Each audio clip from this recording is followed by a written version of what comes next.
All right, everybody. We're here. I'm here. You here? All right. Let's get ready to rock and roll.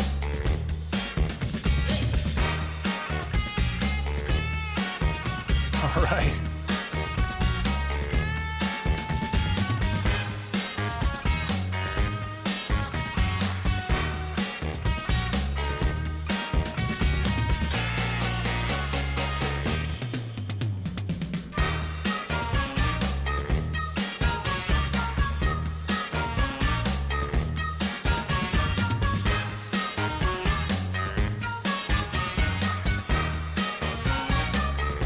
Of course, I just hit the mute button on here.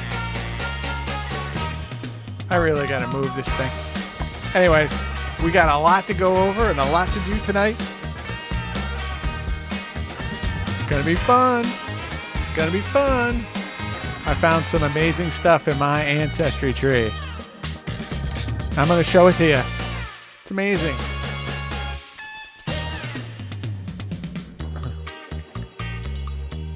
Dig it. Oh, man.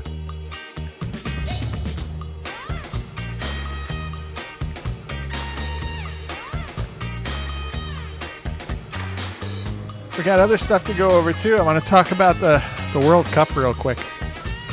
Freaking France, man. Ay, ay, ay, ay. They pick them to win, and guess what?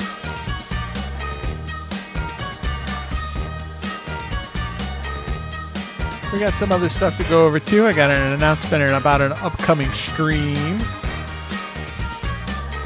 For those of you into ancestry research, I got just the thing for you. All right. Man, oh man. Wow. So, how's everybody this evening? We got a lot to go over tonight. Yeah, I've got an amazing discovery that I found in my tree. And I think it's going to be very helpful for you guys to witness this whole process on Ancestry.com. If you haven't done Ancestry.com, think about it. Think about it. If you've never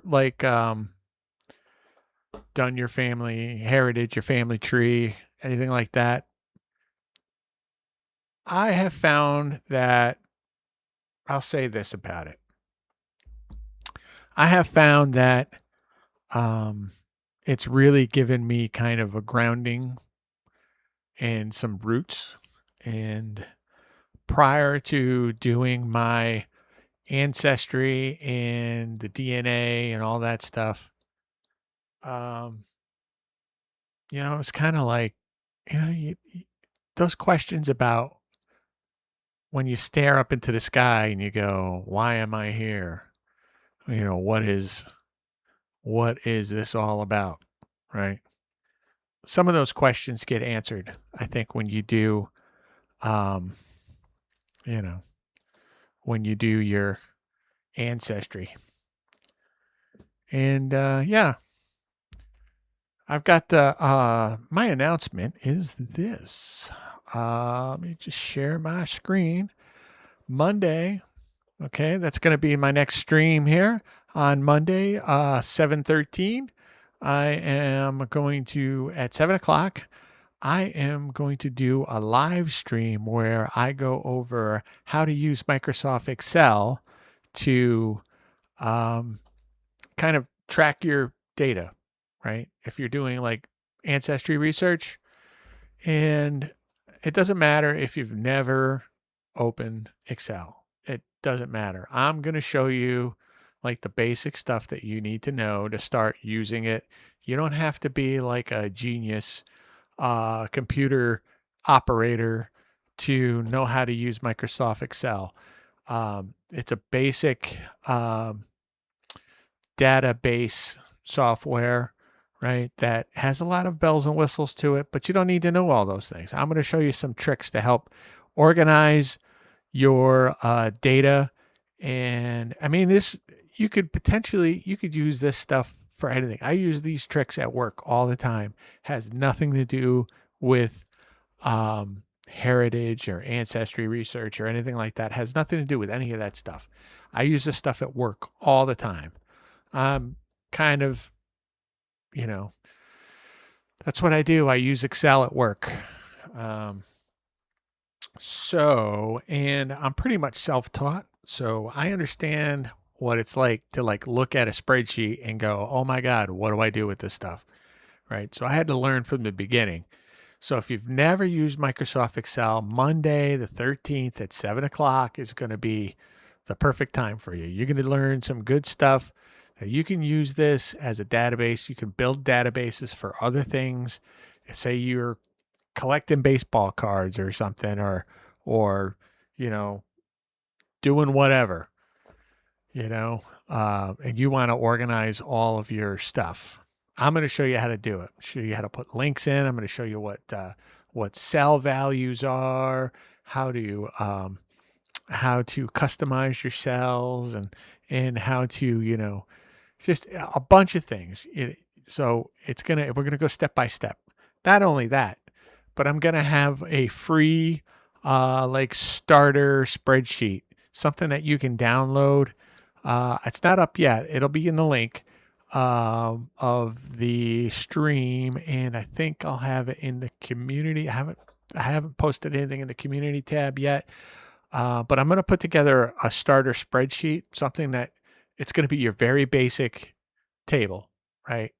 But what I'm going to do is I'm going to show you first how I created that table, and then I'm going to show you how to add data, how to sort all that data, how you can extract data out of there.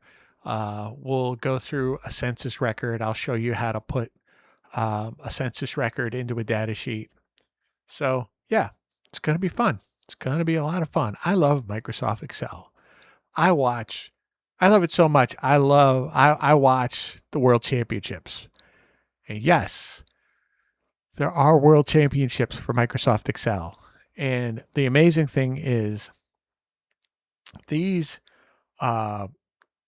people that participate in these Microsoft Excel World Championships, a lot of the formulas and a lot of the techniques that they use are just advanced ways of using the basic stuff that I'm going to show you, right?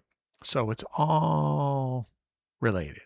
And as soon as you learn some of the basic stuff, you should be able to pick it up. Like it's easy. Trust me, it's easy. All right, so that's that. Let's see. Do I even want to talk about the World Cup? I don't know. I just watched the end of the France-Morocco match, and France won 2-0. I think there's something to be said about, being the favorite coming into the tournament, because that's what France was. And I've seen people complaining like, oh, are we going to get France and Argentina again? And I guess, I don't know. I don't really watch the World Cup at all. So I guess this is the thing. Like France, Argentina, everybody's like mad that could happen again, I guess. I don't know. But it's looking like it could be the case. I don't know. I'll probably watch it.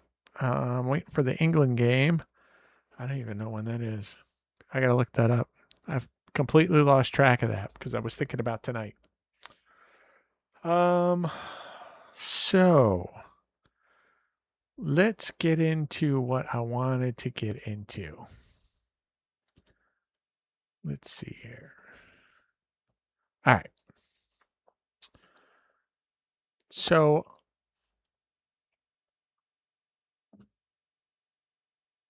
how did I come across? So let's talk about the theme of tonight's stream. Okay.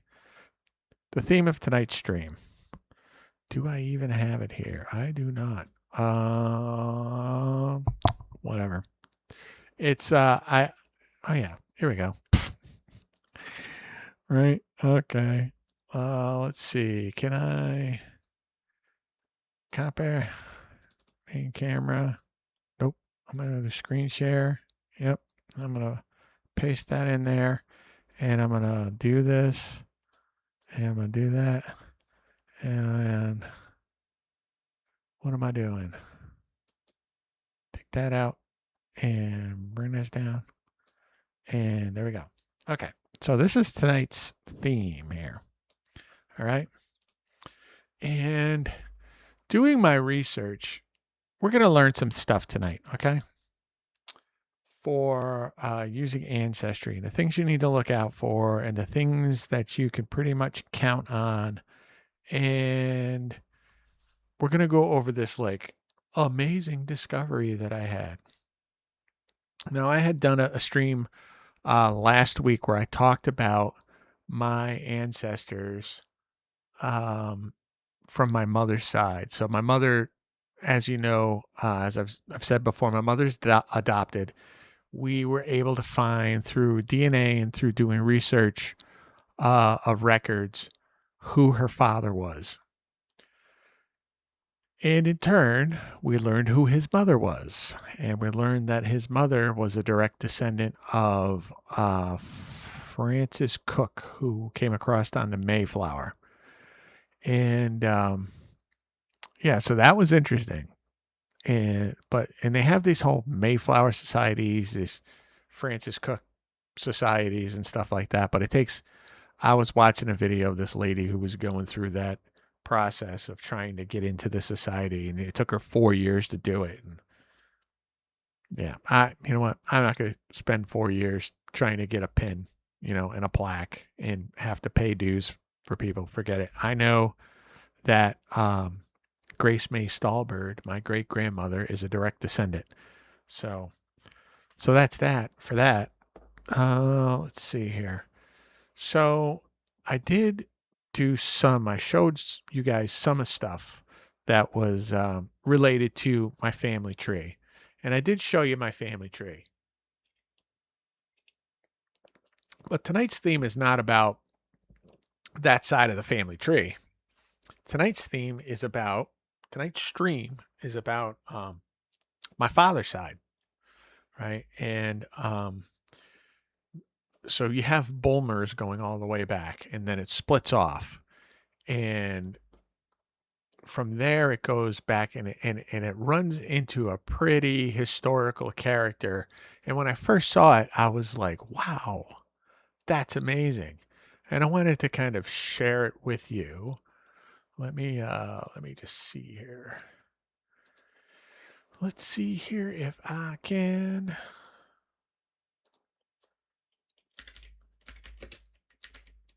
I should have had this all set beforehand. Okay.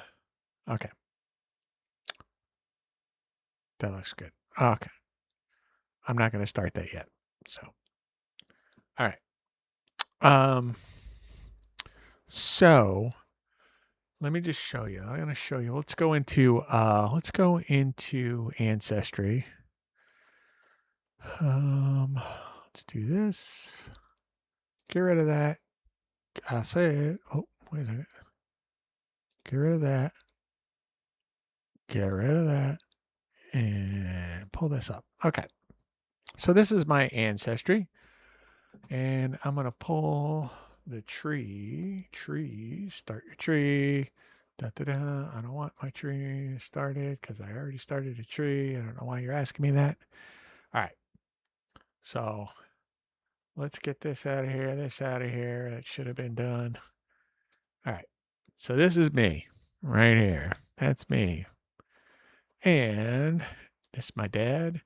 This is my grandfather who died at 26. My plan is we don't really know. See, here's the thing about my grandfather. He died at 26. My father really never talked about it. There's a whole story of one of my videos. I talk about what happened with my dad and his sisters after my grandfather died, and we never really found out why my grandfather died or how he died, right? At the age of 26.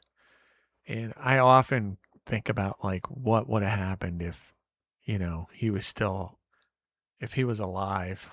You know what I mean? If he never died. You know what I'm saying? So, yeah. So my plan was to go to the library to kind of look up some records about him. and try and figure out why, because my father never really talked about it. But so that's that. This is my great grandfather. He is buried next to, well, not next to, he's in the area of, very close to, within 10 feet of my grandfather's, my great grandfather, Frederick J. Bulmer. I have multiple videos where I'm in the Waterford Cemetery visiting both of their graves. I've also visited my father's grave. He's buried next to my sister, which is weird. If you watch my Memorial Day video, I wonder if I can just pull this up. I wonder, hold on one second, because that may be worth watching. Let me pull this up. Let me see here. Now that I'm thinking about it, maybe I want to share this with you guys. I think I want to share this with you, right? Let me see if I can find it. Dun, dun. Life, death, lessons, tracing the past.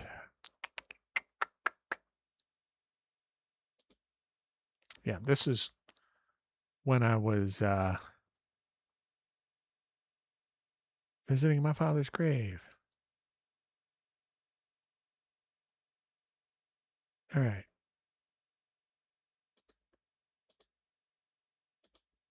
All right. Let me share this with you. And we'll go here. And I'll go here. Clean up video on here. Man, there's bird poop on my on my father's headstone. There was a lot. And I did not bring anything to clean it with. I did. I do have scrapers. Don't listen to what I'm saying. I brought stuff. Maybe I got like a plastic scraper. Maybe I could scrape most of it off. Maybe. You're gonna get quite the show now. I mean, there's Bluey, my car. Oh, wait a second. Boom, bang, boom, boom. Boop, bang, boom. Look at. Oh, I got a rag. And I got a thing. And I have water. Brush thing. Oh, snap. Mm-hmm. Oh, snap. Yep. All right. I never throw anything out. I mean, I try. I try to throw stuff out. But there's stuff that's like useful things. I tend to hold on to useful stuff. So we'll see how this goes. Look at that. Look at that. Down the freaking side of the thing. Come on. Are you serious right now? Freaking birds. Yep, freaking birds. Freaking birds. Freaking birds. All right.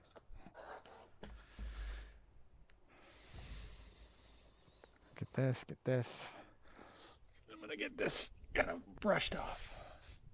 Man, oh man.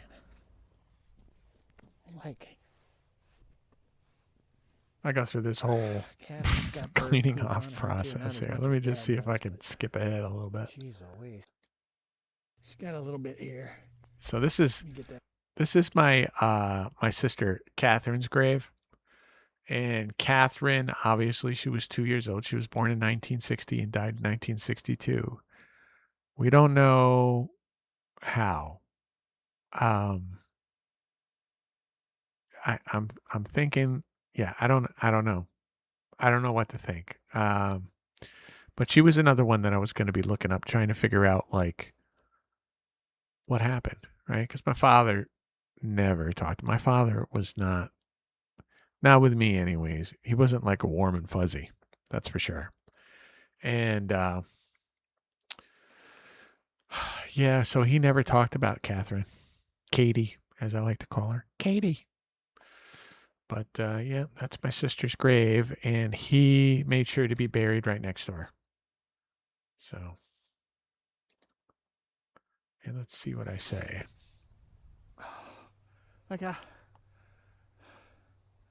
Well, okay. I was about to say, like I'm looking around, I don't see any other headstones with bird poop on them. Yeah. I was thinking like what would he say if he knew that I was doing the whole Ancestry thing? Did he know where his?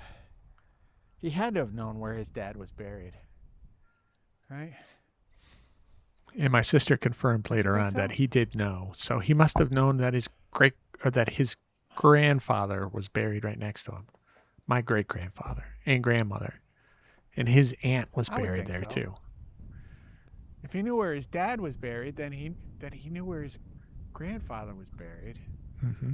But did he know where his where his great grandfather was buried, or his his second time, my third time great grandfather? Did he know all this stuff? Did he know? If he didn't, what would he think? What do you think he would say? What do you think he would think? I don't know. And then I think about Catherine here, right? Yep. My sister Catherine. What would she be like?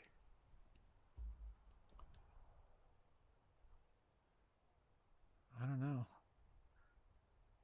Right? Right. Life, Yep. death, Memorial Day weekend, right? This is the things that you think about. I mean, she'd only be 66, right? What would my dad say if he knew I was doing all this research and all and going here and going there? Yep. You know?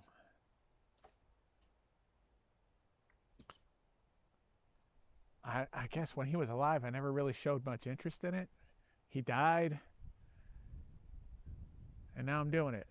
So, is it too late? It's too late, right? Don't you think? It's too late. But saying that, it's not too late to at least show respects, right?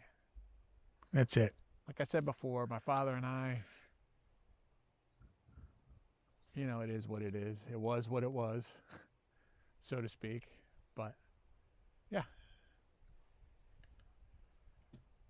When I was younger, my father and I had a better relationship.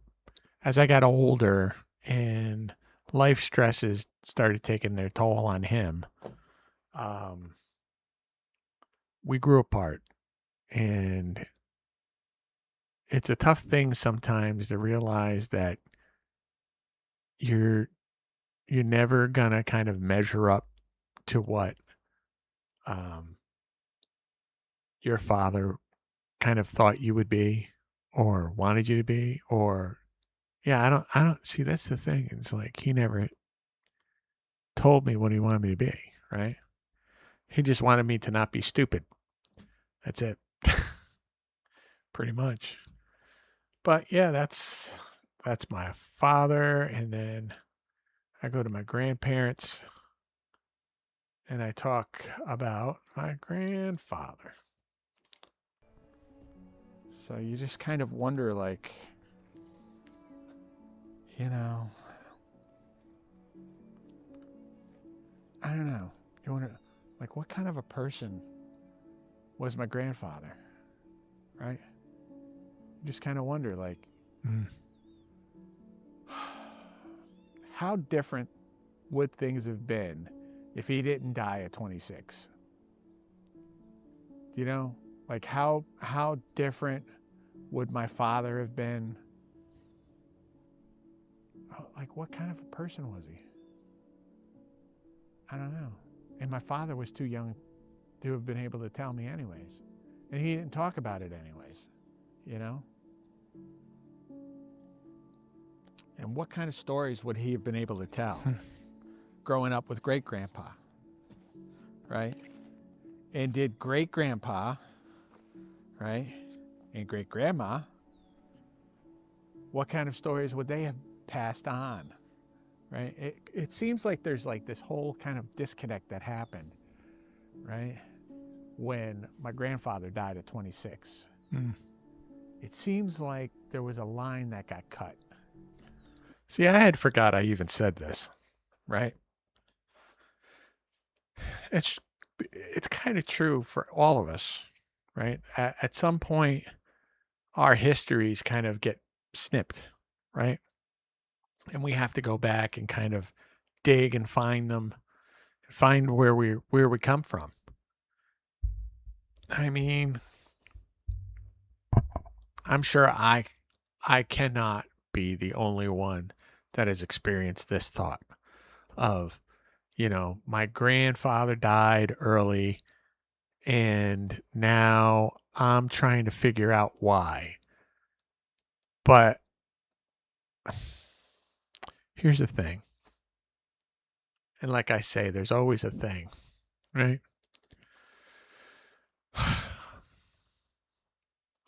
You always worry. I do, right? Not always, but it comes into my mind when I have these kind of thoughts of, um,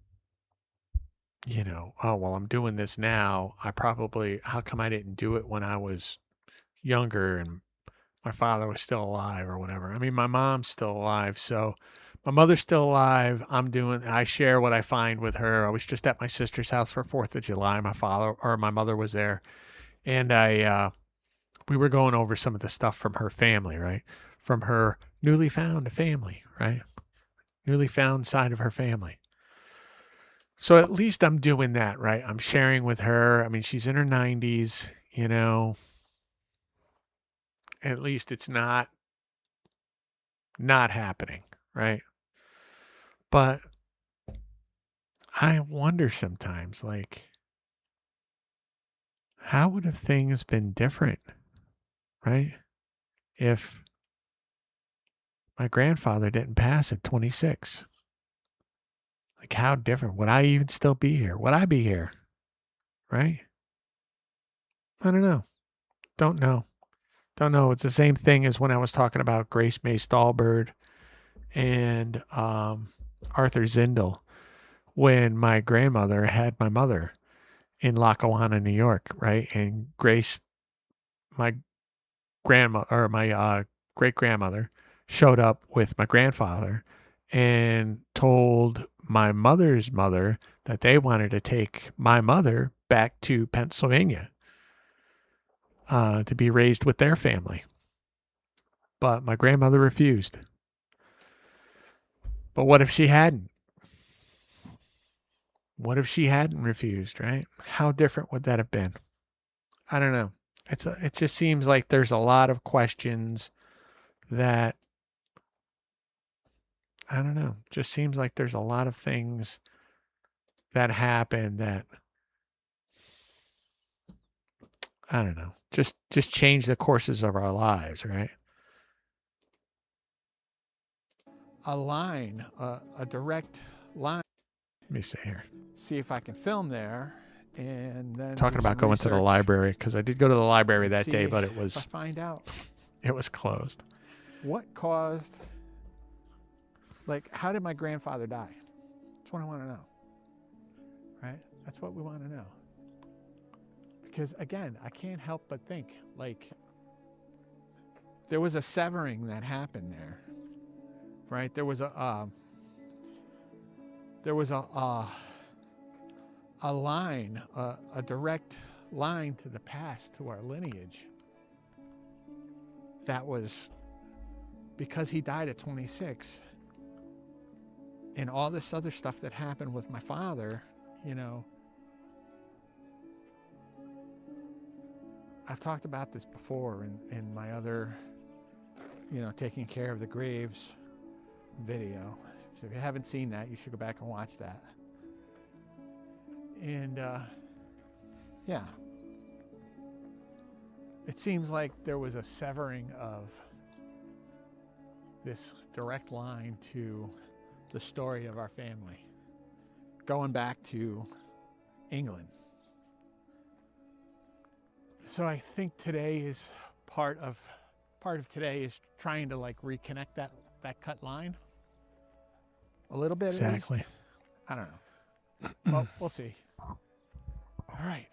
Off to the Troy Public Library to try and get some research done. Woo! All right. Yeah, so that's what today's about too, is trying to connect those,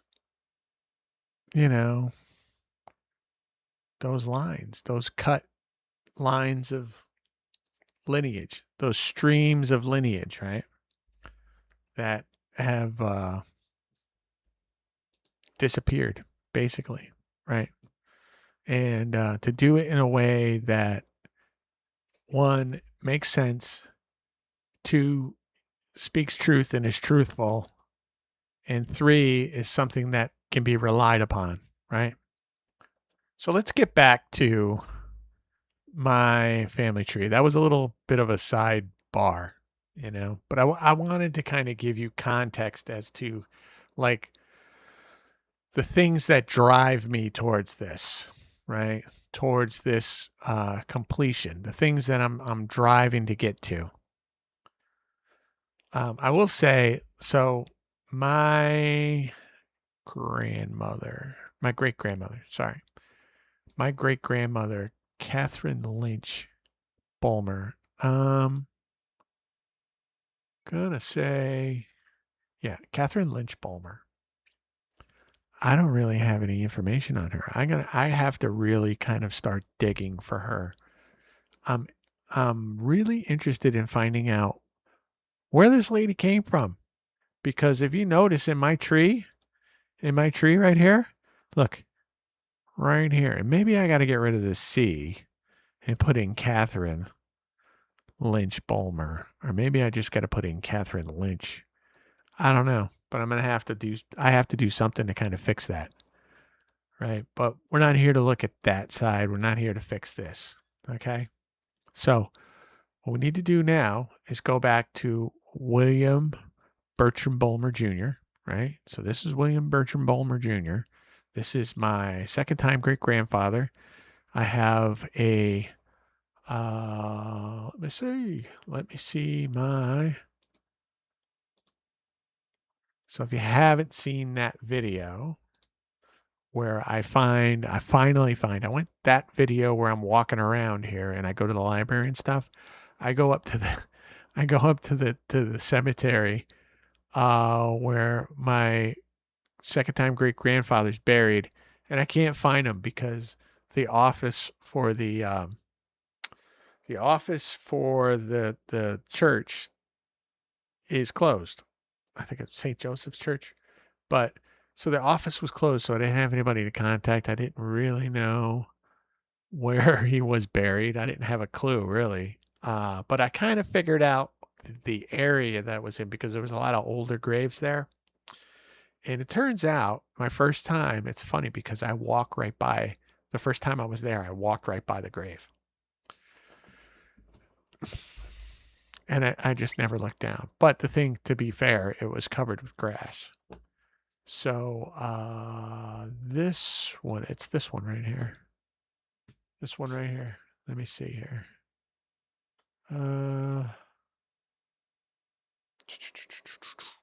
Lost again.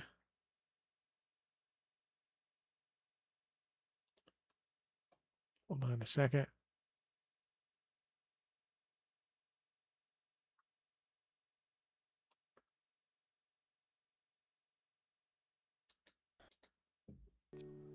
All right. I have no idea. Hold on 1 second. Screen share. Do this. This is me finding my second time great grandfather's grave. Wow. Just by accident. I go down and I'm wiping off a grave site. Wiping off a grave site that was covered with grass.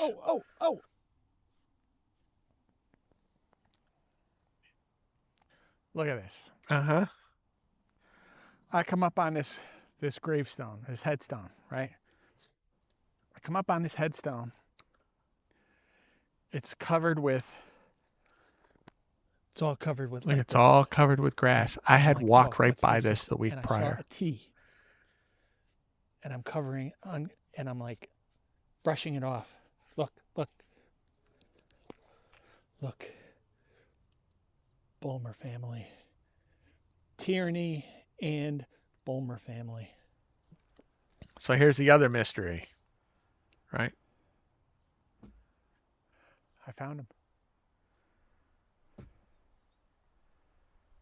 Wow. Yeah.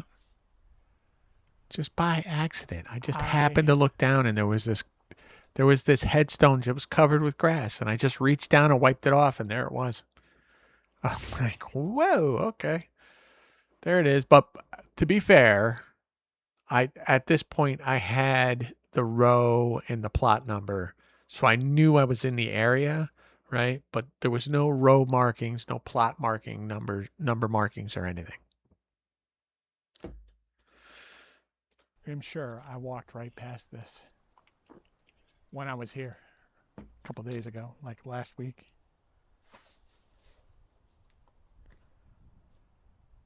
That's crazy. There it is. It just, wow. It was just one of those things. I just found it. Yeah. Right there. Yeah. Second time great grandpa.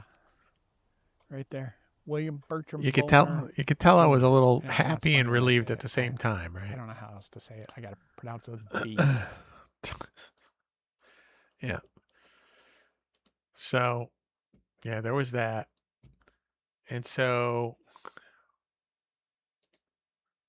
let's go back to this. All right. So that was William Bertram Bulmer Jr., right? And from here, we have to click this arrow. So we're going back now. We're going back. Here's William Bertram Bulmer Sr. Okay, this is my third time great-grandfather. His father was Thomas. So William Bertram Bulmer Sr. was the first of our side of the family to come over from England. He was born in Selby, Yorkshire, England, and he died in Troy, New York. And in that same video that I just showed, if you want to go back and watch it, I'm not going to pull it up again. But in that same video, I go and I find his grave. Because again, I was there the prior week looking for his grave, and I knew it was in the Mount Ida Cemetery. I did not know that it was in what's called the new Mount Ida Cemetery. So I was apparently in the old Mount Ida Cemetery. And so I found that information out. And yeah, so I found it in that video. So if you want, you should, if you feel like watching this thing, it's on my list here. It's called Closing This Chapter, and it's I am about to point to my screen here. Yeah, like you guys can see me pointing to my screen. So I'm gonna I'd like to circle this thing, but you see that this tiny marker here. That leads me to my third time great grandfather. So in this video, I am looking for everybody. In that video, I find the rest of everybody I need to find. All right. And again, in this video, I'm on a, this video here is about I'm not even going to go into it. It's about retirement and feeling better. And I go and visit my grandfather's grave, my great grandfather's grave. And I'm kind of talking about like, again, how things could have been different if he was still alive. Cause I'm getting older. Aren't we all, and, just having an introspective look. That's all. So this is William Bertram Bulmer. It's my third time. His father was Thomas. Okay. This is where we're splitting off. Okay. We have Anthubron is who Thomas is married to. Let me see here. Is it Cobran? Hold on one second. Let's see this. Nope, that's not that. It's not that. It's not that. Could be that. No, it's not that. Yeah.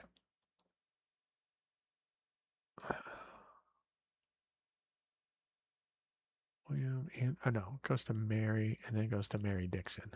No. Okay. I knew this earlier, guys.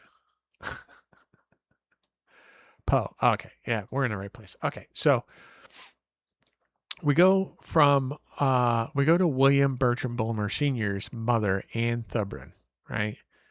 1787 to 1845. And she was born in Monkheselden, Durham, England. So this Durham is like in the northeast part of the UK, of England, right? In case you don't know where that is, let me pull this over so you guys can see it. How come you're not doing that? There, right? And she is buried in Easington, Durham, England. Easington isn't really in Durham, though. See, that's the thing about Ancestry. Sometimes the wires get crossed a little bit, and you got to kind of suss out what you're looking at.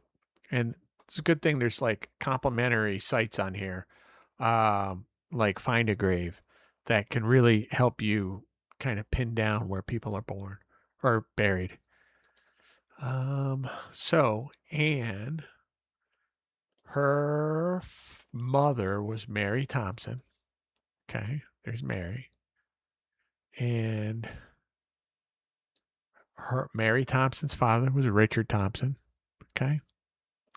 And now we're going to go up here to Ralph Thompson, who is Richard's father, right?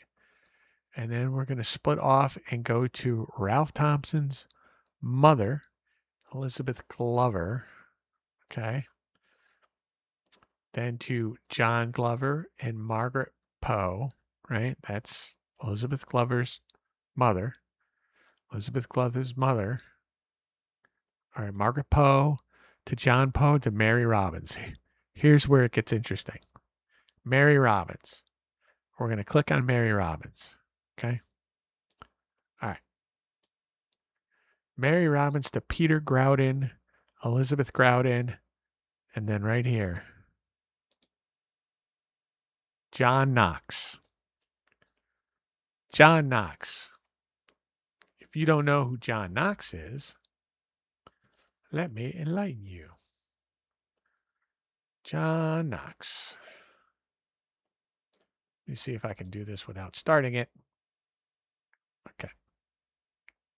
When we first encounter John Knox in the historical record, he is utterly unlike the cloistered scholar we might expect a great reformer to be. His introduction to the Reformation was not through a theological debate, but through high-stakes armed conflict. He was carrying a two-handed sword, serving as the personal bodyguard to the evangelical preacher George Wishart in 1545. This was an extraordinarily dangerous role. It placed him on the front line, ready to defend his mentor against the Catholic establishment, led by Cardinal David Beaton. He was willing to literally draw steel for his faith. David Beaton. This period of vigilance ended in tragedy. Beaton captured and executed Wishart, having him burned. In the aftermath, Protestant nobles retaliated, storming St. Andrew's Castle and assassinating Beaton. Beaton got assassinated. Knox arrived shortly after as the rebels' appointed preacher, cementing his role as the voice of a political and religious uprising. However, the rebellion was short-lived. French forces arrived, bombarded the castle, and captured the rebels. Yeah, this isn't really good for him. Let's see. Who is John Knox? Let's see if this one is it.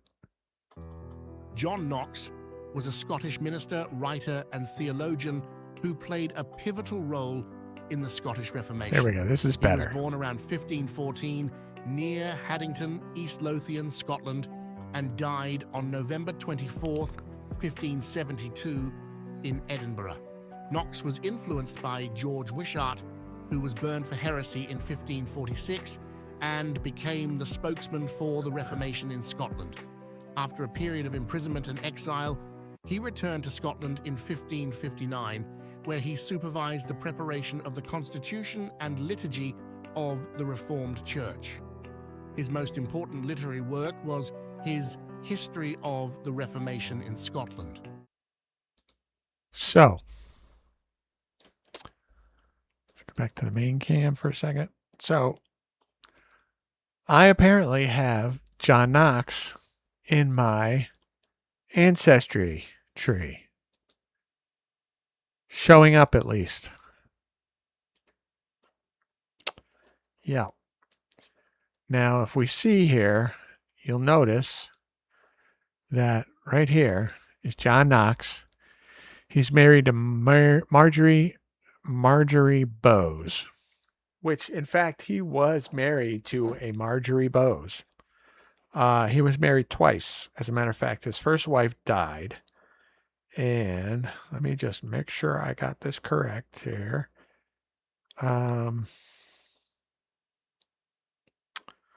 Where is it? So Marjorie Bowes and Margaret Stewart. Okay. We know his daughter Elizabeth Knox, right? So he's got a daughter named Elizabeth. Okay. But Marjorie Bowes is not her mother. Okay. But it's showing up as Marjorie Bowes. It's only because in the database, Marjorie Bowes is connected to John Knox. Okay. So here we go. Let's put our detective caps on. Okay. Let's see. So John Knox reportedly is born here. This states that he is born in Scotland in 1505, right? But in fact, John Knox was not born in 1505. Okay.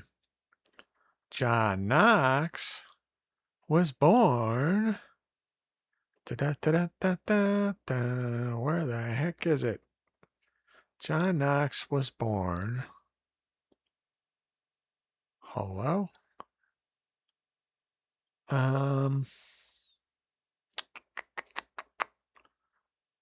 15.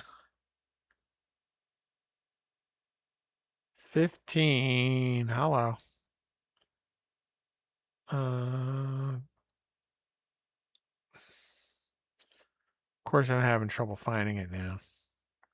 Okay, so John Knox was born in 1514. So if this was true, 1505, you could say, okay, she's born in, 1525. If he was born in 1505, he'd be 20 years old. Yeah, even though he hadn't married Margaret Bowes yet, which was his first wife, but Margaret Bowes is not his mother, her mother, Elizabeth's mother. So Elizabeth's the one in question right now. What is in question right now is Elizabeth, this Elizabeth Groudon, truly Elizabeth Knox, right? But this birth date right here for John Knox is not correct, right? This should say 1514. Okay? And if that's the case, then he would have been 11 years old when Elizabeth Knox, Groudon, whatever, was born. So that's strike one. Okay. Strike two is that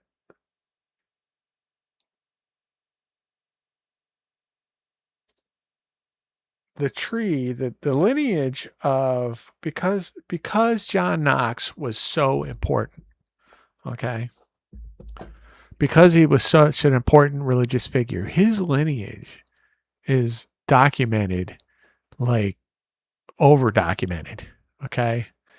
And we know that Elizabeth Knox, his daughter, did not marry somebody named Groudon. She married somebody named Welsh. And that's thoroughly documented because she took up of all of his children. You see, he had two sons with his first wife. They didn't live, right? They didn't make it into adulthood. His first wife died. He married again and had three daughters. Of all three daughters, only one really stood out historically, right? And that was Elizabeth Knox. Excuse me. End of the day. Okay. So Elizabeth Knox married a man. He was a preacher. He was a pastor. His name was Welsh. If I can get the exact name. Um,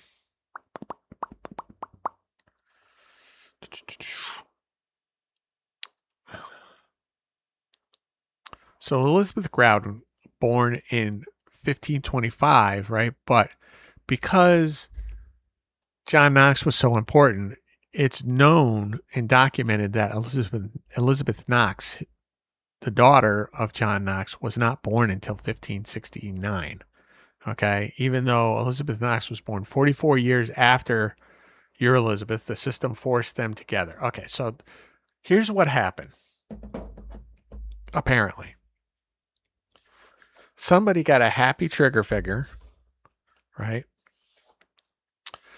And somehow fused in the database, right? Fused both Elizabeth Groudon,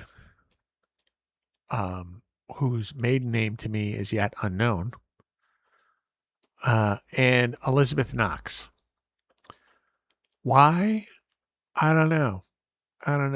But according to this, and I'm saying this, I got help with AI, and yes, I used a little AI on this to help me kind of sort my thoughts and see if it could find anything. But some of the stuff that this thing came up with was pretty on point. And so one of the things it said that that the last name Groudon, right, from Peter Groudon, who she married, right, is well known in Cornwall.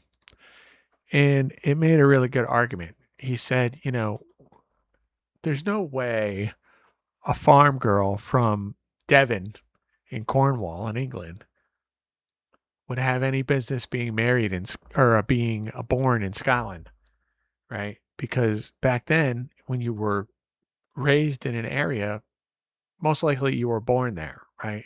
And she is, if you could see Elizabeth Groudon, you could see she's in Hatherley, Devon, England. That's where she dies in 1584.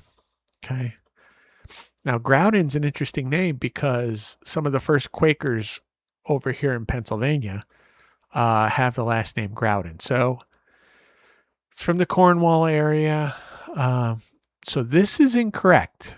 She was not born in Edinburgh, most likely not born in Edinburgh, right, in Scotland.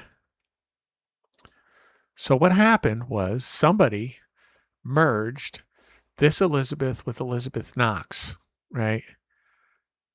Probably a while ago. All right. And that suggestion, so when you're like, you see this right here, right? So you see like Marjorie Bowes is saying, they're saying that Marjorie Bowes is, I know this isn't true, right? Is the mother of Elizabeth. She's not even even if this was Elizabeth Knox, this would not be true. Okay. So what it does is it gives you suggestions based on other people's trees and research. Okay. And so the first thing it does is looks at somebody else's tree and says, oh, this person found the match. And this is what we're going to do. We're just going to suggest this. Okay. And so I clicked on this. This was months ago, not realizing my error. So an error like this in a database is almost like a virus, right? There's patient zero who makes that connection that shouldn't be, like made, right? So somebody was the first person to make that connection to fuse Elizabeth Groudon and Elizabeth Knox, right? How that happened, I'm not sure. Not sure. It's not the same person. It can't be. They're 44 years apart in birth.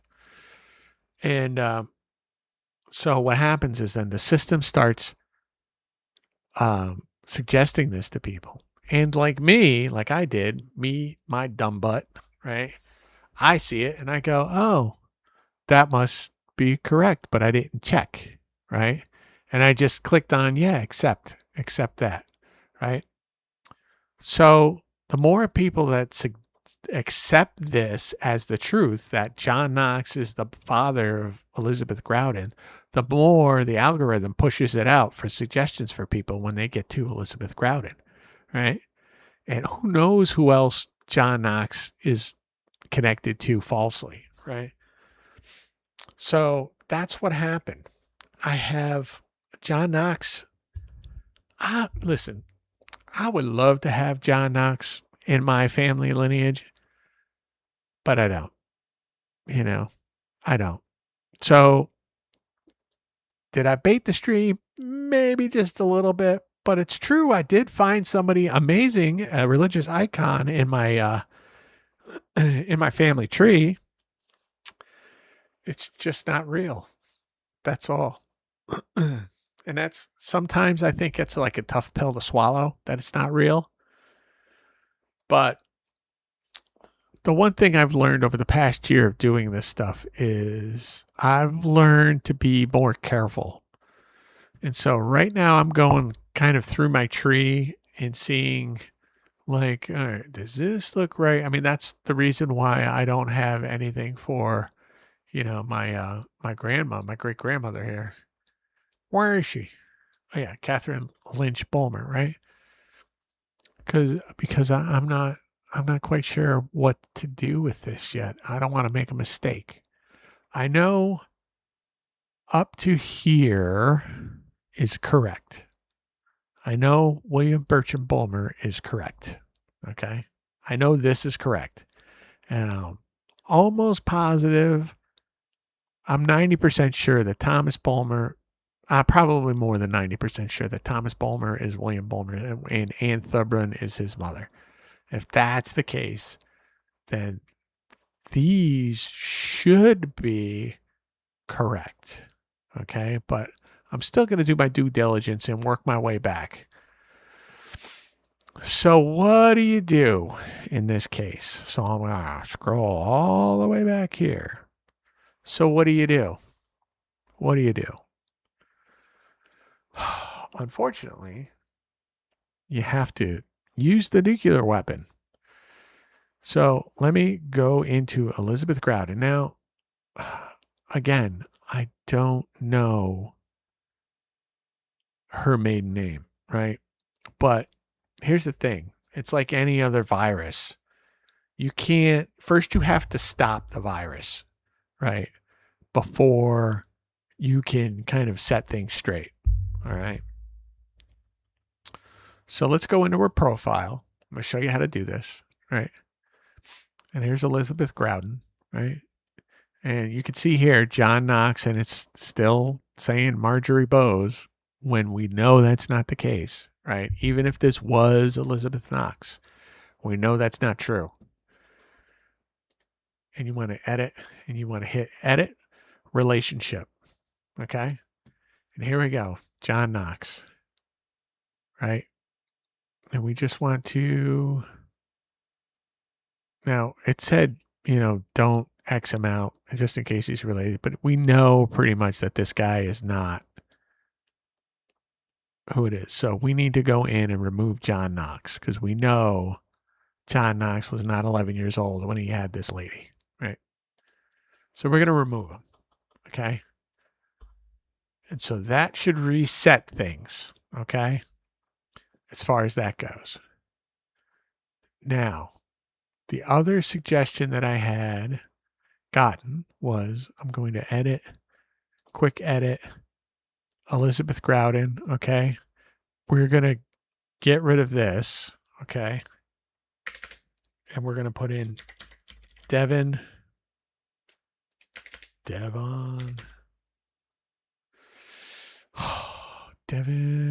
hello, England. No. Devon, England, United Kingdom, Devon, England, right here. Okay. And then I'm going to save it. Okay. All right. So that should, let me see this. I just want to get rid of Marjorie here because we know this is not her. So we're going to hit ignore this hint. Okay. We're going to ignore that hint. John Knox is not. So it's going to give me. See, here we go. This is a good example of the virus, right? Here's the virus rearing its head again. Okay. So it's just like a computer virus. When you think it's gone, all of a sudden it's going to start again and come up again. We know this is not true. We've established that this is not true. He does not belong in my tree. So I am going to go no. I'm going to say ignore. That should do it. That should get rid of it. Okay. Hopefully, hopefully he doesn't come up again. I'm going to be pretty mad if it pops up again. Right. But so that's my big surprise, people. That I was related at the beginning of the stream. I was related to John Knox. Now I'm not. So, it is what it is. Oh my goodness. Yep. Here we go. Let me do this. I'm going to click my stream here and check out what's going on here. Nothing? Okay. All right. Let's see this. So what else do we want to do here? So let me show you how I'm going to try and fix this. Now that Elizabeth Groudon has been decoupled from John Knox, I could go for Peter Groudon. Anyways, I'm just going to show you this one thing, how you can kind of get some records and stuff. So these green people are going to stay green until I'm convinced I'm doing the right thing here. So let's go to Elizabeth Groudon. We're going to go to profile. Okay. I'm going to look at this here. And I did put some stuff on here for her, but I'm going to search. I'm going to click search. Okay. And we're going to be searching the database for stuff. And we'll see if we can. Elizabeth, we're not going to do. Sounds like it's similar. So these are like these sliders here. You can. To the left, you're trying to filter things through, right? So we know the name is Elizabeth. So we're going to keep it in the middle here. So it says exact or sounds like and similar. Okay. So we're covering all the bases. If all the way to the left is broad, so you're going to pull in all sorts of stuff. Okay. Born 1525, it's broad. Okay. We're going to, let's say 10 years. We'll do 10 years. We'll see if that works. Devon, England, and the country. We're going to go country, right? So we're going to say we want it to be in England because we know she's from England. Okay. And the death, we're going to keep that within 10 years. Country for her death. Okay. She's female. The spouse is Peter Groudon, and their children were William and Marie. Okay. And now we want to hit apply. Let's see. Elizabeth Paulette. Look at that. Baroness de Broke. Wow. I'm not falling for it. Return 0 good matches. All right. Elizabeth Groudon turned 0 good matches. Huh. This is Hibbs family. Let me just take a look at this. Doubting this is it. Does it say she was married to somebody? Yeah, this is not him. Yeah, Sir William Courtney Knight Powder. Yeah, we're not doing that. That's not it. That is not Peter Groudon.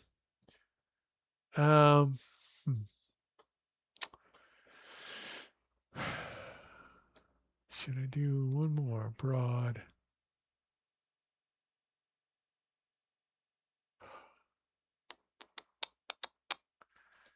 I'll do this. I'll do this. And then I do this. You know what? I do this. Okay. We'll hit apply and see what comes up. So I'm changing like some of the parameters on here to try and see if I can get a better hit. Elizabeth Gordon, Cowwood, Gordon, Reed, Gordon. Huh.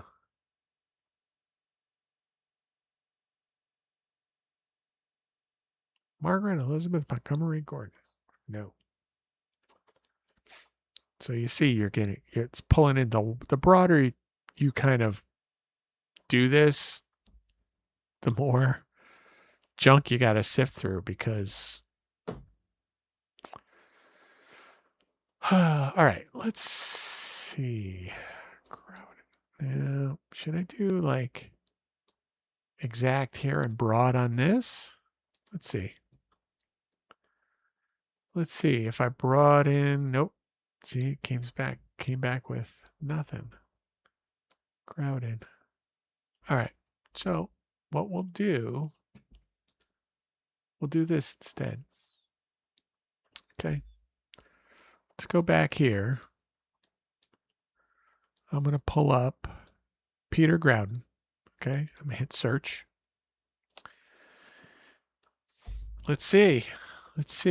Peter Groudon. See, there's a bunch of stuff here for Peter Groudon. Marriages, burials, this is birth, baptism, and christening. For who? Susanna Groudon, child. So Elizabeth Groudon. Okay. This is saying he's my 13th grade, but that's only because my tree says it. So. And right here, you can see the source information here. It cites the source. Like, where did we get this from? That's right there. Did they have a Susanna? It's very possible that they had other children, and I'm only seeing 2 of them on my tree.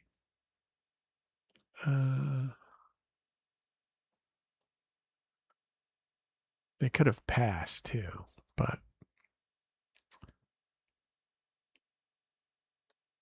let's see here. Baptism, christening. Come on, get out of the way.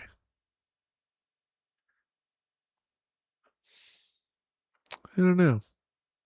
Spouse, Elizabeth, Peter Gordon. Groudon.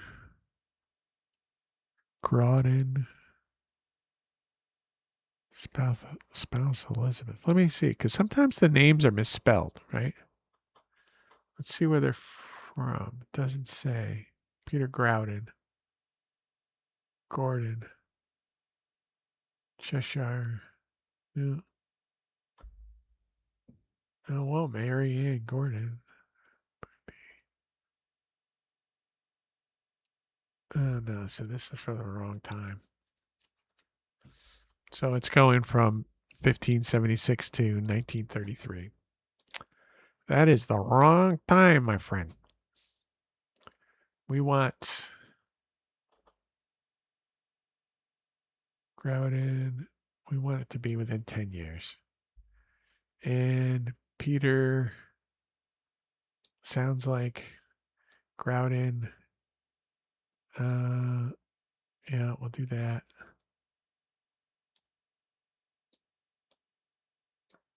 All right, let's hit apply on those. Kind of shift those around a little bit and see what we get. Nothing. Oh my goodness. Gary Norman family tree. All right. Elizabeth leader spouse. Let's see. I bet you anything. I go to this tree. I bet you anything. If I go to this tree, if I look at the tree. John Knox.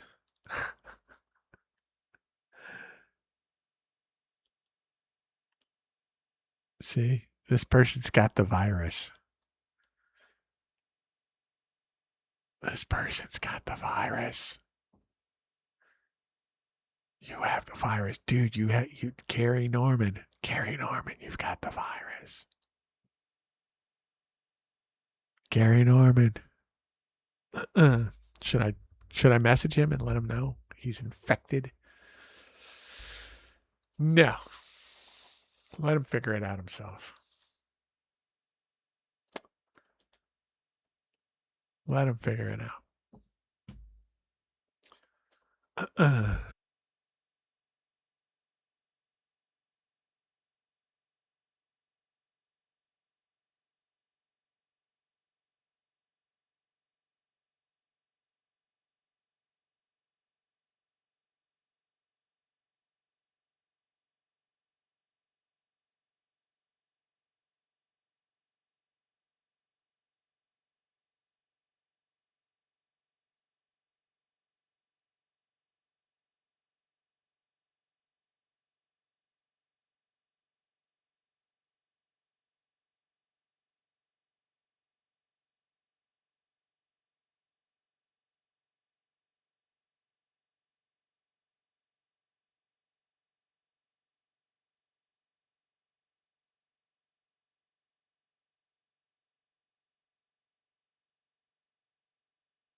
All right.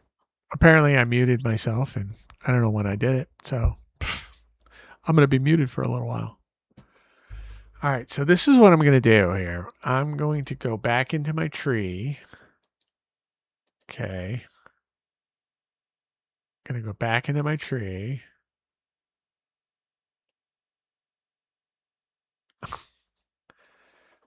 I don't know. Ancestry is acting a little wonky right now. I don't know why. But yeah. All right. This is what I'm going to do. I'm going to go back in the tree. I'm going to go to, let me try.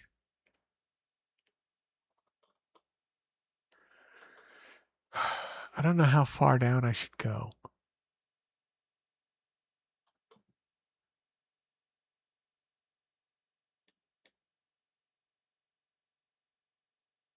So this is Devon, England. Elizabeth City. Where is Elizabeth City?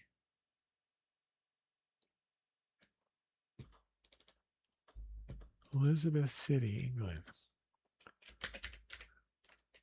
Helps if I don't fat finger everything. Elizabeth City, North Carolina. Elizabeth City, UK. England. Maps. Maps. Can I get a map? Hello.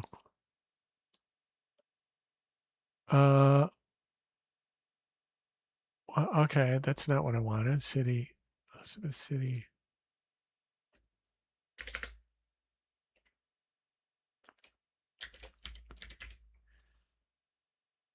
England?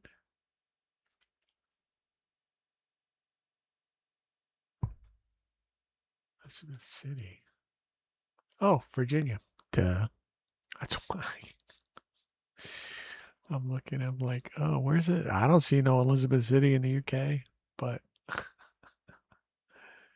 Virginia City. See, VA. VA. Yeah. So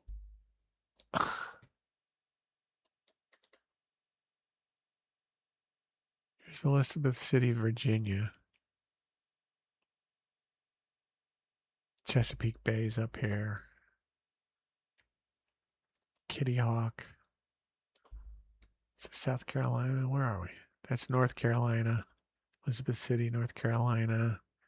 I don't know why it would say Virginia. Maybe it would used to be part of Virginia, maybe? I don't know. Third Elizabeth City Parish Church. Interesting. Okay. We don't need Who's John Knox anymore. Okay. Don't need that. Okay. All right, so we're going to search. So by the time Mary Robbins Poe dies, she's in Virginia, apparently.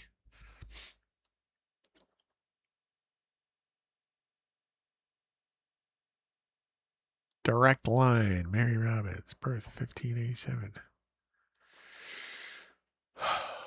Okay.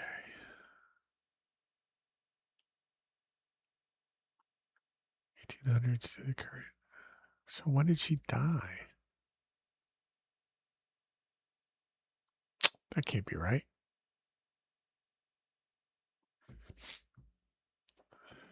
Saying that she died in 1630. That means she would have been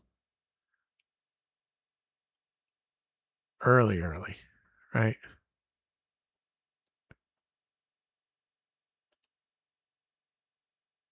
I don't know.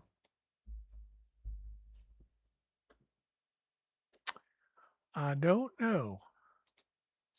What do y'all think? What do you all think? Peter Grouden, Mary Robbins, sorry. Let's go to Marie Grouden. Just to see. Private member photos. I don't want photos. All right? Don't want photos. Where was she born? Where was she died? See, these are all Devon.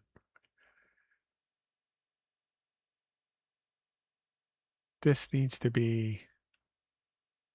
Look.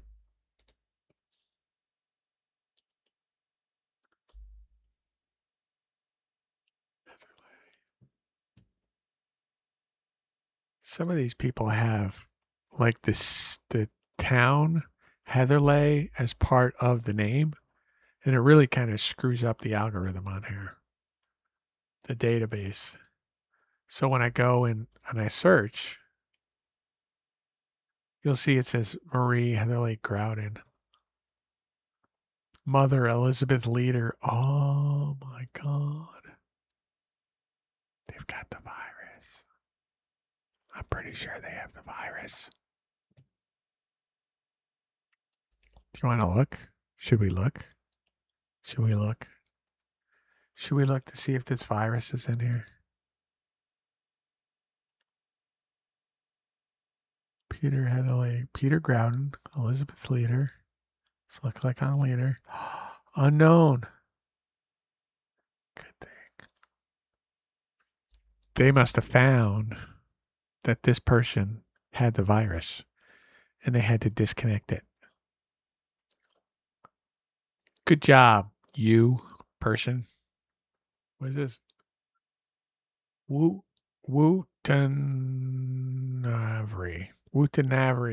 Navril. I don't know. Whatever your name is. Whatever your name is, good job. But you should still fix this because it's still got her listed as Edinburgh. And you really need to get that out of there. Anyways. All right. Well, so that's what I'm going to have to do, right? Is I'm going to have to go through and kind of take a look. I'm going to have to try and figure out where I went wrong or how to continue on further. Maybe I don't. Maybe this is the end of the line. Maybe, maybe in my tree, right? Going back to Elizabeth Grouden to 1584 or 1525, whatever. Maybe I should just be satisfied with that, right? Maybe I should be. I don't know. I don't know. I don't know.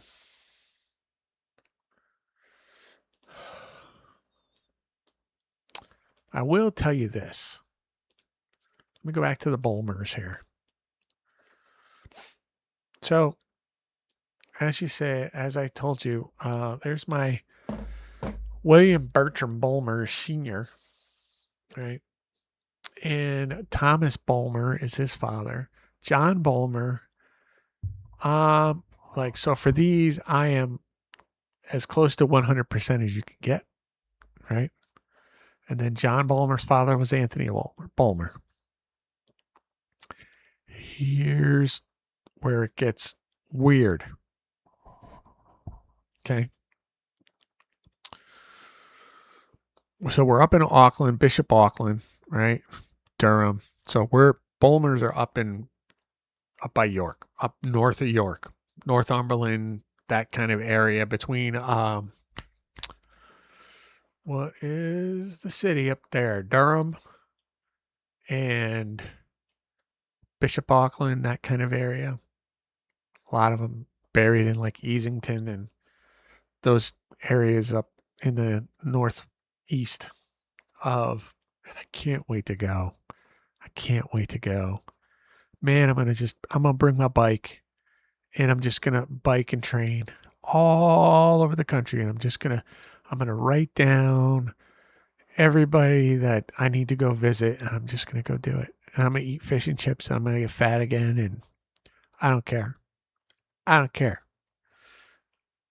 It's on my list, and I'm doing it. So here's Anthony Bulmer, right? And his father, Anthony Bulmer. How sure am I of this?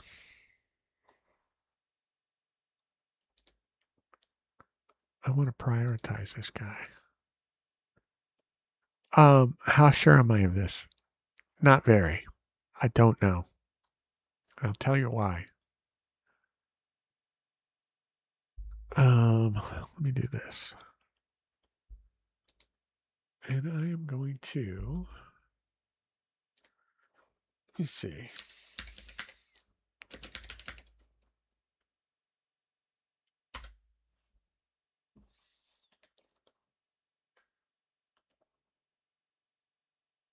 So I'm gonna try ChatGPT for this. Let's do that. Let's just have some fun. Okay? All right.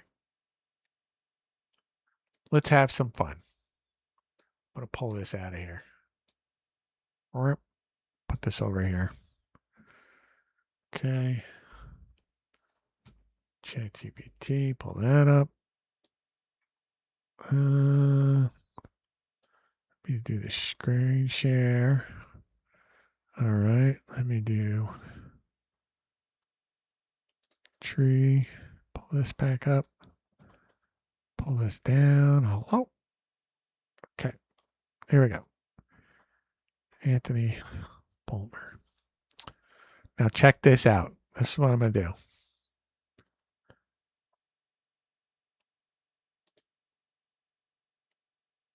Can you give me information about I have to allow it? Okay. Remember, for all microphones, I'll allow it. Whatever. Can you give me information on the Bulmers in the Domesday Book?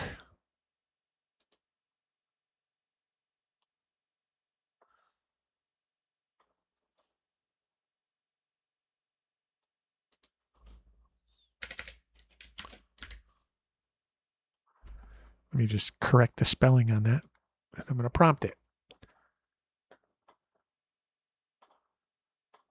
1086 is an interesting one because the family itself is not actually named in the Domesday Survey. Instead, the Domesday Book records the manner from which the family later took its surname. Bulmer in the Domesday Book. Bulmer's book records. Let me see this. Hold on one second. Are we there? Are we there yet?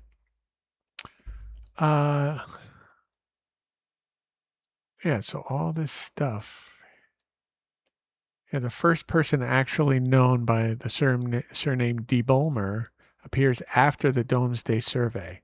The earliest documented member is generally considered to be Anquetil de Bulmer. Say that 10 times fast, 5 times fast, 3 times fast. Say that 3 times fast. He lived in the early 12th century, became sheriff of Yorkshire. Cool.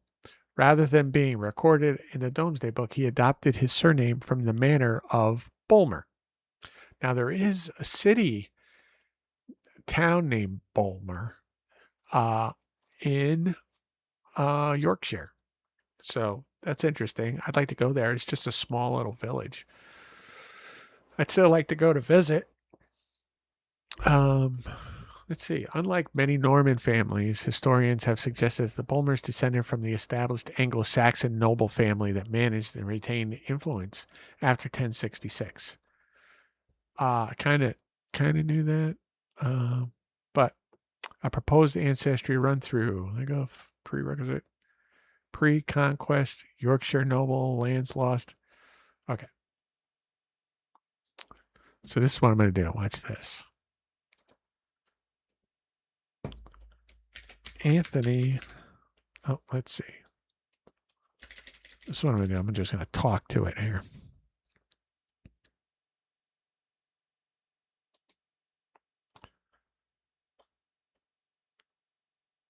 What? What is this? Stay logged out. I don't want to log out. I don't want to log in. All right. I don't want to sign in. Stay logged out. Oh, come on, dude. Seriously?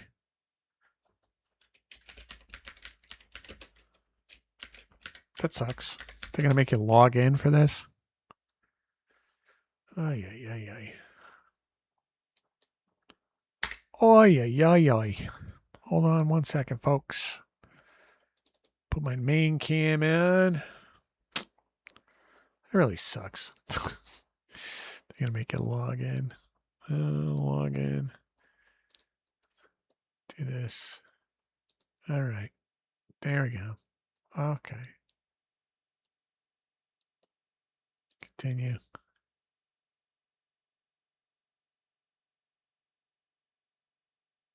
Hello.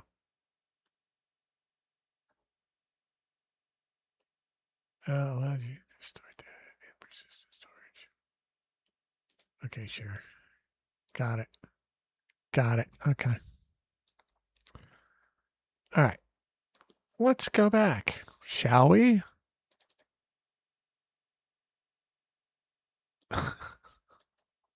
Technical difficulties, folks. All right. So let's do this. Anthony Bulmer was born around 1690 in Bishop Auckland, Durham, England, and he died around 1731. Is he relation to the original Bulmers mentioned in the Domesday Book?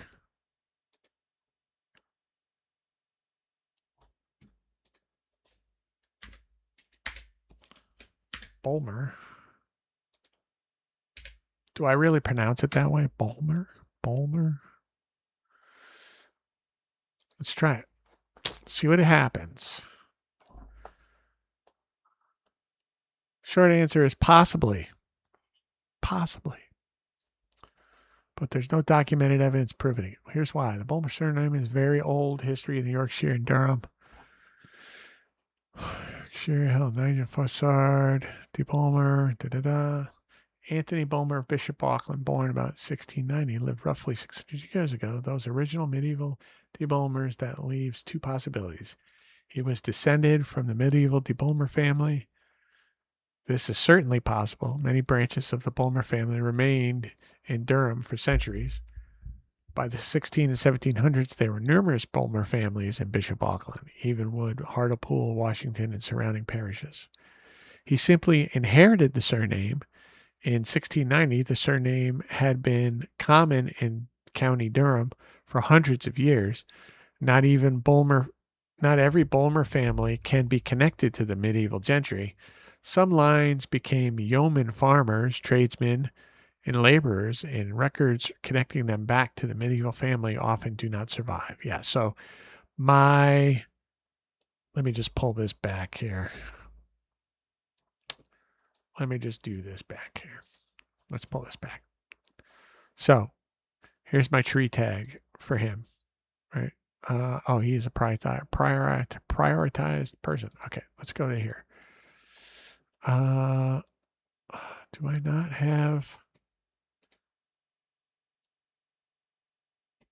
tree tag? Building trades. Okay, so these guys, and I'm pretty sure Anthony Bulmer and 1 and Anthony Bulmer 2 were all in the building trades. Everybody all the way down. All the way down. So, and I don't know about him, but John Bulmer, Thomas Bulmer, you'll see tree tag carpenter, right? He was a barber and a tailor too. William Bertram Bulmer, my third time great grandfather, right? What was he? He was a carpenter. Everybody was in building trades. Yeah, he was a carpenter. Frederick J. My great grandfather was a carpenter. I don't know what my grandfather did, but my father was an architect. So he was essentially in the building trades. Am I in the building trades? No, I work in mental health. So go figure. Human services. I'm building up people's self-esteem. That's what I'm doing. Anyway. So ChatGPT says possibly, but don't hold your breath, basically. To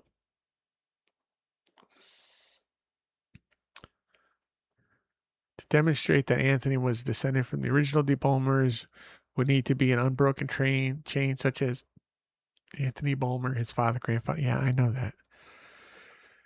Connected to the document Bulmers of Tursdale, and Bransapeth, whose pedigrees appear in the Durham Visitations. Wow. Without any documented chain, any claim of descent is speculative. As with most things, right? When it comes to, ancestry research, up to a certain point, you're just kind of,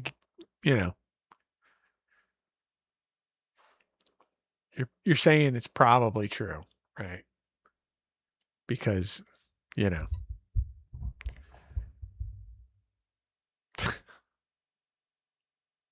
can only do so much, right? Okay.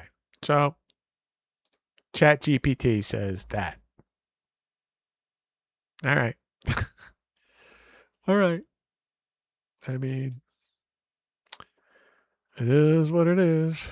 Oh, Mike's here. Hey, Mike. Sorry, I didn't see you. Did not see you, buddy. I think I have my chat hidden behind something here. I don't know. Oh, it is hidden. That's why I didn't see it. Oh no, it should be right here. How come I'm not seeing it? I saw you there, bud. Now I see you. Ay. Anyway.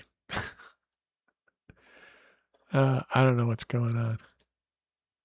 So, yeah.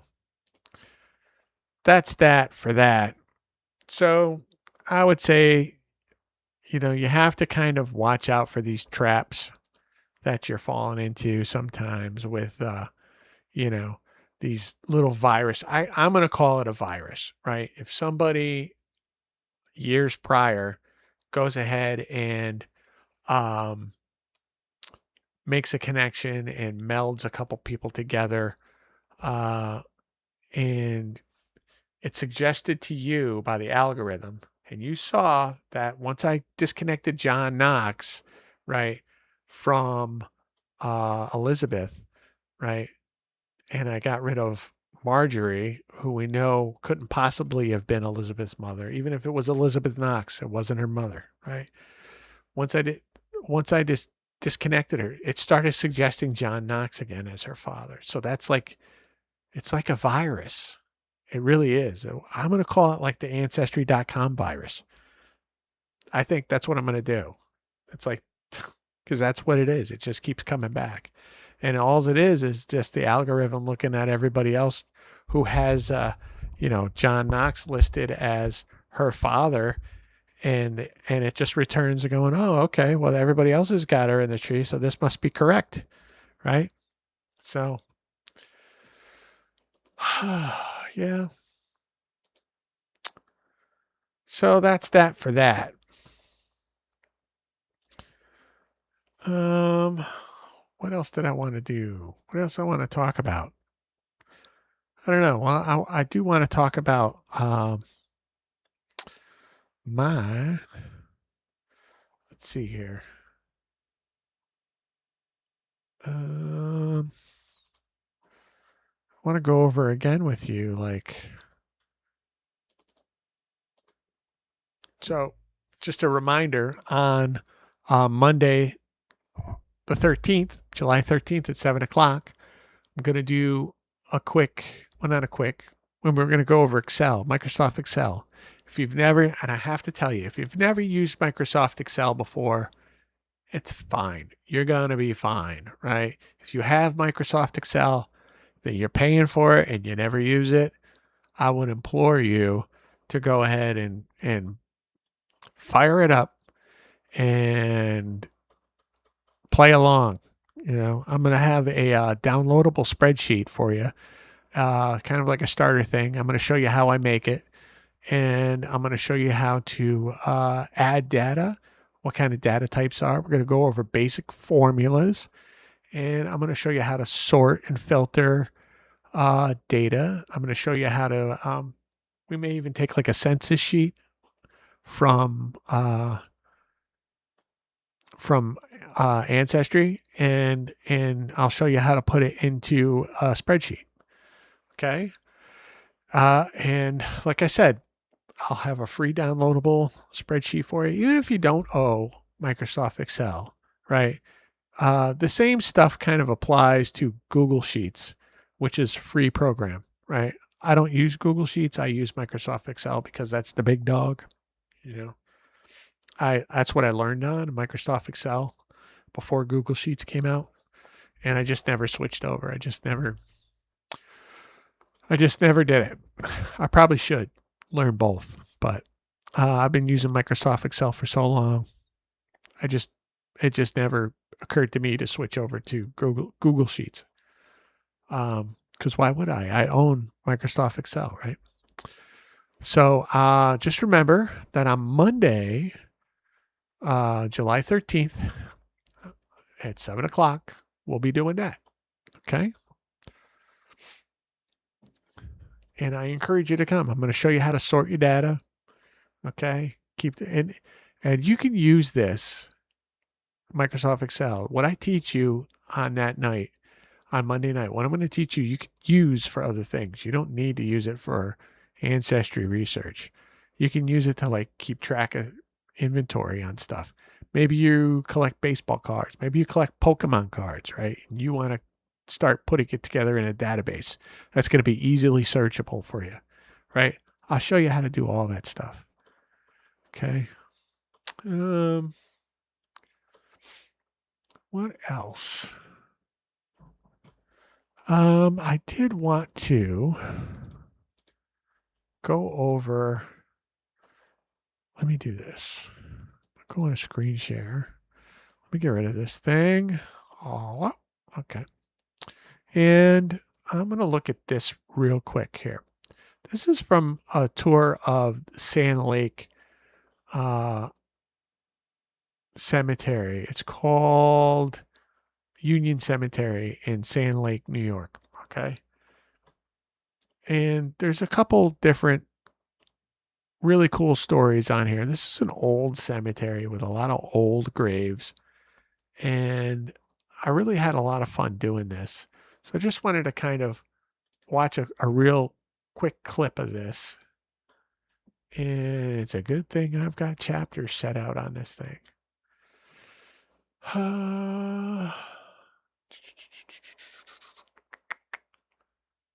Let's see.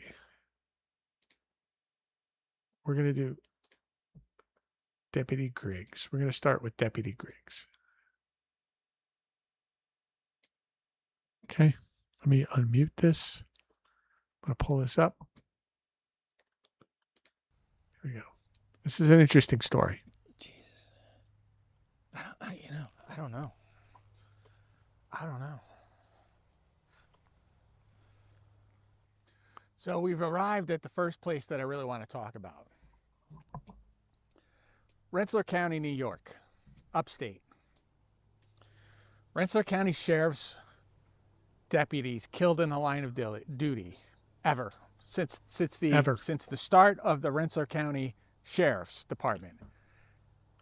How many deputy sheriffs do you think have been killed in the line of duty? I know. How many? I know. I'll give you 5 seconds.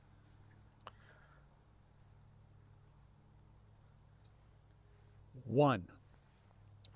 Only 1. Only 1. This is Willard Griggs. He was shot on the fearless discharge of his duties as deputy sheriff. That's what it says. In 1869. So previously I had talked about a war that was fought in Rensselaer County. And there was a war. Localized. I mean, it stretched from Rensselaer County down south into the Catskills and all. But it was a war. The war was called the Anti-Rent War. Okay? And previously I had talked about the Dutch and how they said, they did some unscrupulous things when they came here. They set up a system called the patroon system, where wealthy landowners, the Dutch wealthy landowners, right, would employ people to come onto their lands and farm the lands and this, that, and the other thing. So you had people who they were basically renters, right? They were tenants of the land, but like they didn't serfs. have any rights to the land, right? Or they didn't have any rights to any. So like if you were a cattle farmer, we'll say sheep farmer, any kind of cattle, right? And you expanded your business to own to 100 head of sheep, right? You did the work, right? You would think those were like your sheep, not under the patroon system. No, those sheep belong to the Dutch landlord, the patroon, right, who owned that property. They had no rights at all to the property. And not only that, if you had a dispute with them, they had the right to just kick you off. Yep. Kick you off the property. Basically a send you packing serfdom. with the clothes on your back. You owned nothing, right? So that became a big thing. The anti-rent war became a struggle between these tenant farmers and the Dutch, because this system that they had set up, this patroon system, was basically indentured servitude. This was like a serfdom, right? They had done away with serfdom in Europe centuries before. And unfortunately, the Dutch that came over, some of these wealthy Dutch landowners thought, well, you know what? We kind of like that system. We want to bring it back. And so they attempted to bring it back. And it was here for quite a long time until they started like abusing, the rights of these farmers. And, and so they started to band together, these farmers, these tenant farmers. And they joined these groups. Now, one of the main characters for this anti-rent war, okay, his name was Dr. Boughton, okay? Now, Dr. Boughton became a leader amongst all these troops and came up with the idea of, hey, let's pay homage to the people who were in the Boston Tea Party, right? And we're going to dress up like Indians, right? And every time the sheriffs or any kind of law enforcement come to try and evict one of these guys, we're going to show up, right? And we're going to protect the farmer and his rights. And they were pretty successful for a while. Yep. Right? They were driving off and all the sheriffs, and it became this big thing, right? They would dress up. They had these big leather. You can find pictures of them online. If I find one, I'll post it. But they had these big leather masks, and they would dress up as Indians, and they all took names and this, that, and the other thing, right? Indian names. Dr. Boughton's name was Big Thunder, so he got to be known as Big Thunder, which is hilarious. It's Thunder. Funny. So the ironic part of this whole thing is this. Deputy Griggs, right, was a supporter of the movement, the anti-rent movement, right? And he empathized and sympathized with these farmers that were just being kicked off the land, right? Until the tactics of Dr. Boughton and his teammates, right, became more violent and aggressive. And they started threatening the lives of law enforcement and everything. His perspective changed, where he wasn't on the side of the patroons, but he was on the side of law enforcement. And if the duty of law enforcement was to serve eviction papers to people, that's what he would do. Deputy Sheriff Griggs was tasked with serving eviction papers to a local farmer. Now, Dr. Boughton and his crew got word of this, and they would have like signals. I guess they had like tin horns or something they would blow and alert everybody tin and horns. that They're something was coming. happening, and they would all gather up and The go. sheriffs are coming. So when Deputy I mean, they Griggs were from showed New York. up I'm sure to they didn't serve have a eviction southern notice accent. to this farmer, he brought a bunch of sheriff deputies with him, right? Because they knew it was going to be trouble, right? Dr. Boughton, his crew showed up. There was a firefight, right? And Deputy Griggs ended up getting shot in the head and killed. So the ironic part of the whole thing is this. He was a supporter of the movement when it first started. But when the movement turned violent, he was like, I can't support you guys anymore. No, not if you're going to be going around threatening people. I can't do it. Yep. Right? Here's the other ironic thing here. I'm going to turn you around to show you. So here is Deputy Griggs right here. Right across this lane over here is the final resting place of Dr. Boughton. It's crazy. So the man who was mostly responsible for the militant tactics used by the anti-rent Indians, I guess, is laid to rest directly across from Deputy Sheriff Griggs. And they're just, right across, having to like stare at each other for eternity, I guess. Wouldn't that suck? So eventually the anti-renters won out, and there was a governor elected. I don't remember which governor it was, but John Young. there was a governor. The next governor that was elected was sympathetic to the cause, and they passed a bunch of laws, and so the patroon system, that serfdom system, was done away with, and people got more. That was like the beginning of like renters' rights. So you hear a lot about that nowadays, renters' rights, right? But that was the start of it, the anti-rent wars and that patroonship. That was the start of the whole thing.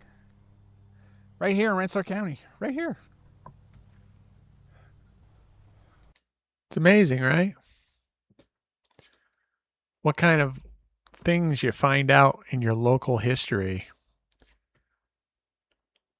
I mean, I'm just wondering like what everybody's got in their local history. You know what I mean? Like, what kind of cool stuff do you have going on where you are? Just wondering, what kind of stuff do you got?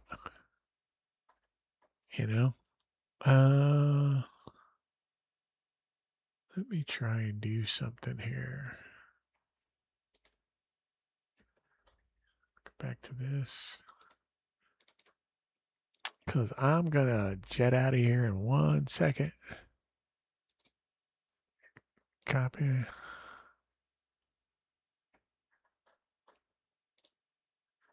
going to go here, do paste, and I'm going to go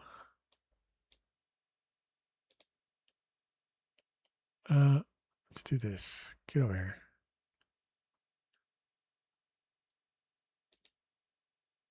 What is this? How come I can't see it? What? Get that out of there. All right. Oh my God.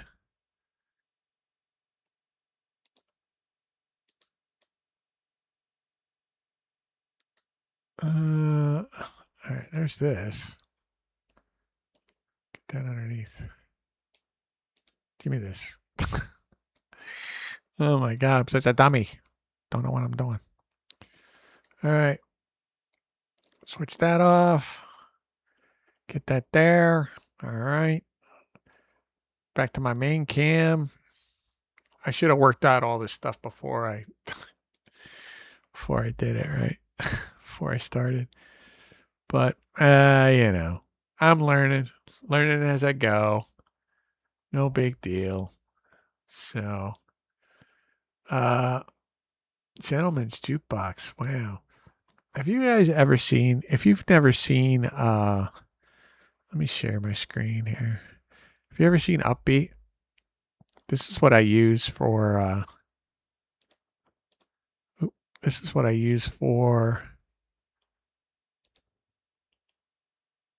my music. Let me see this. So you just click on this and you can like hear all sorts of different styles of music and everything. Oh yeah. Oh yeah. Oh yeah. Yeah, that's perfect. I mean, come on. Doesn't get any better than that, folks. All right, well, I hope everybody enjoyed themselves. I had fun going through this with you and trying to kind of untangle that knot. When I found out I had been duped by the virus, by the Ancestry virus, I was just kind of like, really? That's great. Just great. But I'm glad we get that all sorted out, right? And yeah, so we're going to, let me see here.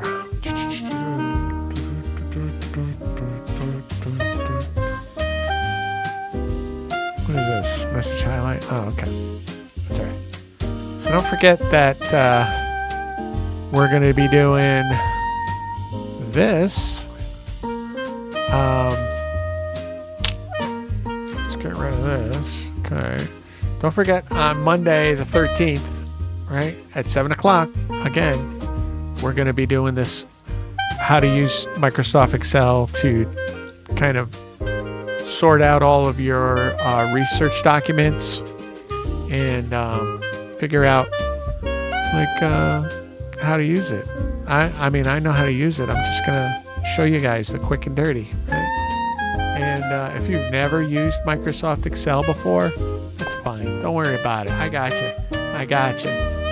If you don't own it, that's fine. I'll show you what I'm doing. And maybe that'll inspire you to get it. Or maybe it'll inspire you to check out Google Docs, which is the same kind of thing, only it's free. All right. And I guess that's going to be it for me. So thanks for everybody coming in. And thanks for hanging out with me. It's been awesome.